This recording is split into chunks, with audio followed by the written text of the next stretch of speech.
আসসালামু আলাইকুম। দেখছেন এটা হচ্ছে ডব্লিউএসি, এটা হলো কনসোল ডব্লিউএসি, ঠিক আছে। এটা বিশেষ করে দেওয়ালের ভিতরে হয়, ওটা আমি এখন অ্যাসেম্বলি করি নাই, যেগুলো অ্যাসেম্বলি করবো সবগুলো। এটা হচ্ছে ফ্লাশ ট্যাঙ্কের, এটা হচ্ছে পুশ, এটা হচ্ছে কানেক্টর, ঠিক আছে। দেখেন আমাদের পানি সাপ্লাইগুলো উপর থেকে দিয়ে থেকে আমরা সবসময় কাজ করা সম্ভব জন্য পানি প্রেশারটা একটু ভালো হয়, ঠিক আছে। উপর থেকে ওয়ারিং করি তো সবসময় পানি প্রেশারটা একটু ভালো হয়, পর্যাপ্ত পরিমাণ প্রেশার পাই, ঠিক আছে। সাবধান সেন্টারটা যেটা ঢুকছে এটা হচ্ছে আপনার ফ্লাশ ট্যাঙ্ক, এটা হচ্ছে ফ্লাশ ট্যাঙ্কের বটম, এটা সেরামিকের পরে মানে চেঞ্জ করা হবে।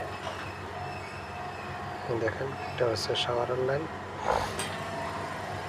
পরবর্তীতে এটা চেঞ্জ করা হবে।